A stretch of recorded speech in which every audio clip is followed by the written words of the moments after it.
Focusing on football now on the SportsMax Zone, it was disappointment for Jamaica in the second match of their COPA America campaign as the Reggae Boyz, despite a spirited second-half performance, fell to Ecuador by 3-1. A Casey Palmer own goal plus strikes in the first and a second-half stoppage time were enough for Ecuador to claim 3 points, keeping them in the hunt for a place in the quarterfinals. Jamaica's goal, which came from Michail Antonio in the 54th minute, was their first COPA goal, but was far from sufficient to keep hopes of a second-round berth alive.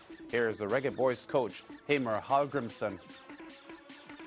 First half was difficult for us. Ecuador came really strong in the beginning. We knew that they would come strong, and give them credit. They played a really good first half. There was power in them. Then we tweaked the tactics and matched them, especially in the middle. I think we did better and better as the first half progressed. And then we got this second goal, the penalty, by the end of the first half. So 2-0 half-time. We had nothing to lose, so we went all in. Put the line higher, pressed higher. And I think we played a really good second half. Scored 1 goal early, which was important.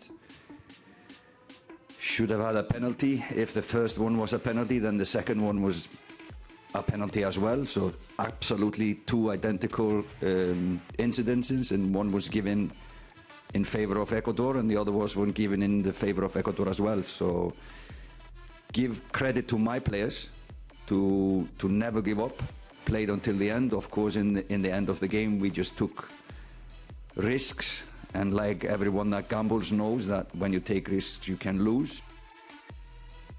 Michail Grimson. In the other Group B encounter last night, Venezuela edged Mexico by 1-0 to guarantee their path into the quarterfinals. Joining us to dissect the Reggae Boyz performance, our football analyst Lige Williams. Lige, you did predict on yesterday's show 2 or 3 goal win for the Ecuadorians against the Reggae Boyz. Can I start by asking you your opinion on the penalty that wasn't awarded to the Jamaican team? It's a sticky one. I think, as the coach alluded to, if the referees were going to give the penalty for Ecuador in the first half, in stoppage time, I think it would be very harsh to not give the one in advantage for Jamaica in the second. I think his hand was outstretched. It did make contact. And although Franco is saying that it hit his face first, I think it's quite evident that the ball hit his hand first. And I think Jamaica could find themselves very unfortunate to not get a penalty in that situation. Yeah, and I heard Hal Grimson in the post-match comment we just presented from him, said that at halftime, being 2-0 down, they had nothing to lose and they had to play a more positive, forthright game in the second half, which they did.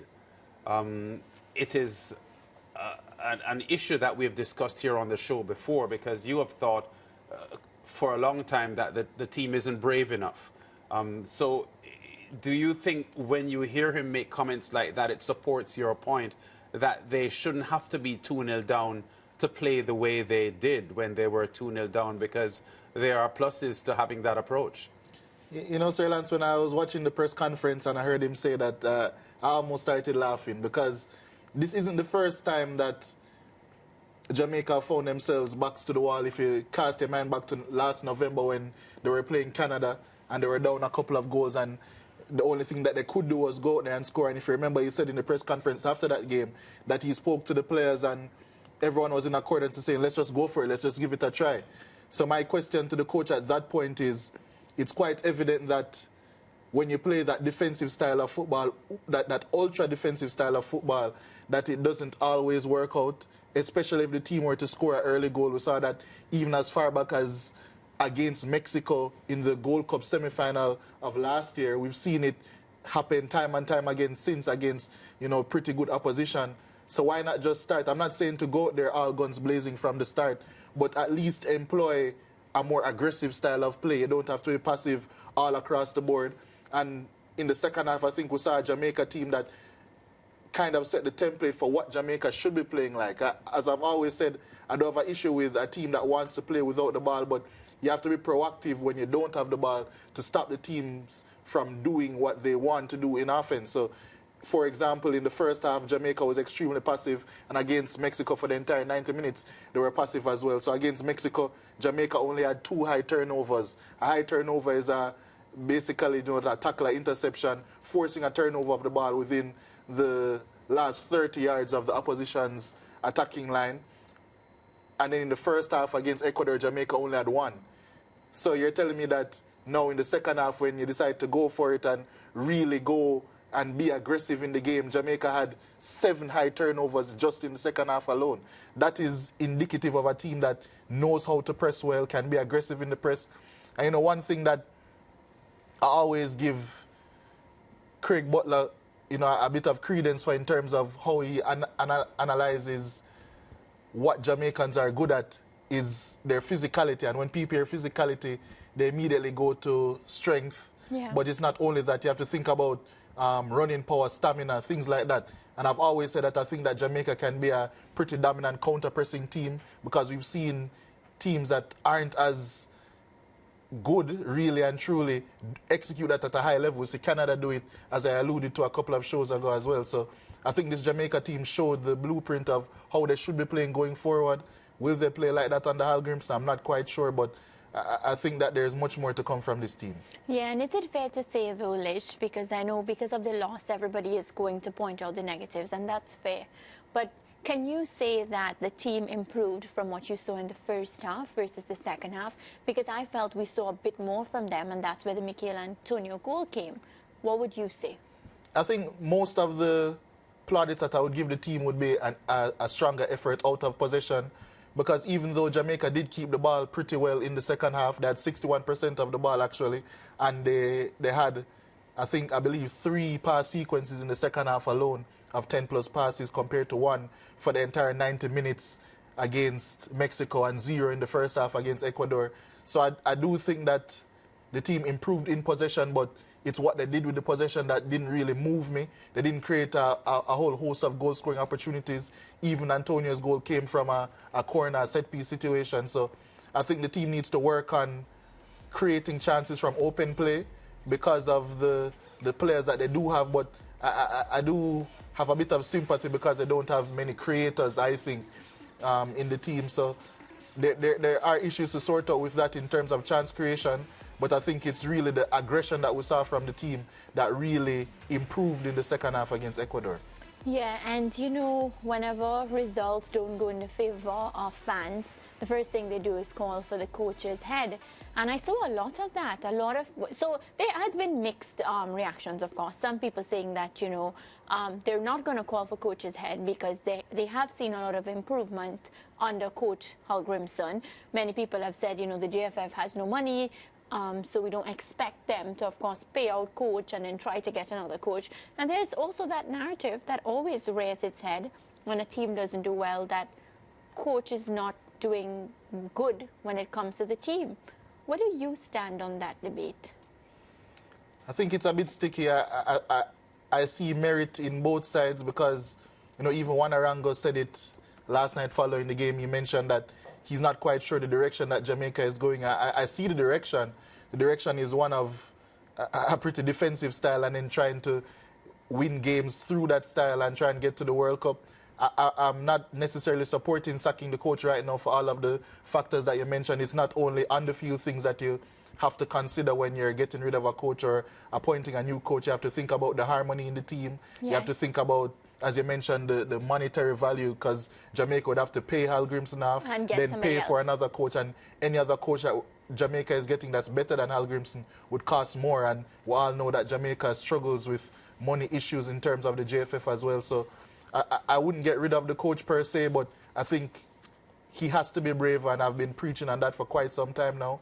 But it remains to see if he's going to take that leap and try to be braver going forward. Yeah, still one match to come in this campaign. That will be against Venezuela on Sunday. And even with that one match to come, at this stage, would you categorize this COPA America campaign as a failed one for the Reggae Boyz? I would say yes, but not necessarily because of the results, but the manner in which Jamaica played.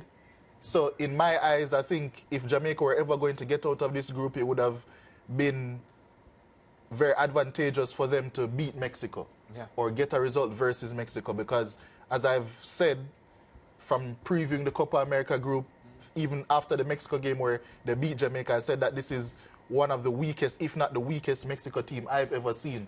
And that has gone on to be shown. They were pretty poor against Venezuela last night as well, struggled to create anything. And this is not a Venezuelan team that is, you know, full of quality either. So I do think that this is a pretty weak Mexico team that Jamaica faced. And when I look back on that game, the reluctance of Jamaica to be aggressive, reluctance of them to not only... They didn't try to stunt Mexico in any way, but try and keep them outside of their box. That's not how proactive football is played. So in that sense, I didn't expect Jamaica, of course, to go on and win the Copa America, to even have a deep run. But I wanted to see performances like what we saw in the second half against Ecuador more consistently, be aggressive. If we're going to, I'm sure everyone here can agree at the table, everyone watching at home as well. Would you rather take that second half performance and we lost 2-0 against Mexico and 3-1 against Ecuador, or would you rather two passive performances, both teams beat us by 1-0 and they said that it's a spirited performance? No, I want to see more aggression from the team because the team has quality and the team has the capability to beat some of these teams in CONCACAF, and I think it's time to start showing that. Yeah, a few years ago, right, I thought that the Sunshine Girls, speaking about netball now, had the quality to beat the world and dominate the world and win world titles just because of what they had in the goal shooting area and what they had in defense. But then they kept going to the global championships without a high quality midcourt, and whenever they came up against quality, it would show. I say that to ask about Jamaica's midfield and whether the reluctance on the part of the coach to be more aggressive comes down to a lack of trust in the ability of the midfield, not just to create opportunities, but to competently hold possession of the football. Well, Jamaica, the thing is in football is such a multifaceted sport. You don't necessarily need to... Obviously, the midfield is the most important part on the pitch. It's the engine room of the pitch. You need competent and quality midfielders to be a really quality team. But football is set up in such a way where it is, I'm not saying easy to bypass the midfield, but there are ways to reduce the importance of having extremely high quality players in that area. So for Jamaica, for example, that's why I've always been suggesting a counter-pressing team. Not necessarily a pressing team, because when you're a pressing team, usually the aim of pressing is not necessarily to win the ball back at source. It's to win the ball back when the team gets overwhelmed and they punt it long, and then you try to build up from there. That's what the top teams in Europe try to do. The Manchester Cities, Real Madrid's, Arsenal's, Bayern Munich's, that's what they try to do. They try to press it from the front, and obviously you're going to get some high turnovers there. But the main way they want you to do is to stop the opponents from getting into their defensive third. So in terms of Jamaica, if you employ a counter-pressing system, and yes, it's going to leave some holes at the back, but I do think that Jamaica has the athletes to recover and go man for man when defending. And if you're employing a counter-pressing system and you go man for man all across the field and your aim is to win the ball back as quickly as possible and then have some of those direct attacks, I think that's the way going forward if you're going to not have a necessarily creative midfielder. Because if you were to look at the game yesterday, look at 17-year-old Kendry Paez, who was appointed, who was given man of the match in that game. He's a 17-year-old attacking midfielder, and Sir Lance could attest to this as well. A key quality in an attacking midfielder especially, or a midfielder that is tasked to put the ball forward, is when they get the ball, they seemingly have more time on it than everyone else. Ecuador are not necessarily a heavy possession team. They like to get the ball from back to front extremely quickly. You see that with Franco Caicedo, they always want to get the ball in behind opponents' defenses. But every single time Kendry Paez got the ball, he was always taking more touches than everyone else, trying to spread the play, slow down the play. Jamaica don't have that play, and that's fine. But if you are going to play transition football, if you are going to play counter-pressing football, you need to then effectively set up schemes in which to attack through that method. And so far, Jamaica have not done that consistently, if any at all. So that's always been my issue and is going to continue to be my issue, regardless of the lack of talent in the midfield that we see. Yeah, I want to make a quick point before we close the segment, Lige, because the last time Jamaica played Copa America, they lost 1-0 to Venezuela. I looked at the front six players for Jamaica in that match, the 4 midfielders and the 2 forwards. The 2 forwards were Giles Barnes and Clayton Donaldson. In midfield, there was Hector, McAnuff, McCleary, and Rodolphe Austin. Compare that front six to the front six that Jamaicans have now, and I'm seeing a huge improvement or upgrade in quality by the current Jamaica roster over that one. And I think we should be anticipating a favourable result if we were to look back at what they did in 2016, and it was only a 1-0 loss to Venezuela. I was there, and Venezuela outplayed the Jamaican team, yes, but it wasn't a vast difference in the game. It was a reasonably competitive game, and I just want to come back to the point about the current roster, that it does have the quality to get better results than we have seen in the past. Yeah, but I think that comes down to what we've been preaching for the entire segment and more. Is the coaching staff prepared to be brave enough? It usually happens when they don't have anything to play for. It's almost like the West Indies at times. So are they prepared to be brave enough to take on this Venezuela team? Because this Venezuela team is also much better than what Jamaica would have faced in 2016. So it's going to be an interesting one. I think this Venezuela team, they're probably going to rest some players. Maybe even a Solomon Rondon we won't see. But if they're resting players, more than likely you're going to see someone like Rincon, who would have played in that 2016 game as well, come into midfield, and he could cause Jamaica a lot of problems. So I think the game will be equally as tight, but I still don't see Jamaica getting well, I'm not saying a favourable result. I don't see them getting a win. Oh, no. Are you sure they're going to rest players? The second place in this group will play the winner of the Argentina group. Is that correct? I wouldn't be resting anybody. I would be trying to avoid Argentina at all cost here.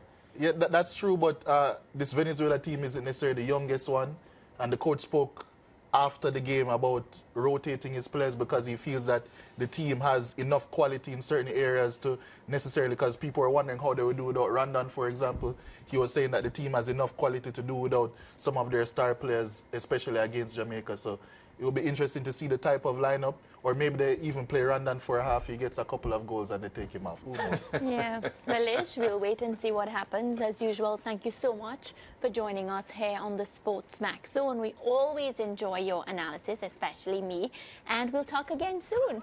Well, viewers, we're going to take that commercial break, and when we come back, Lance Whitaker, he's going to leave us, he's going to head to the track, and then he's going to come back to studio. So stay with us.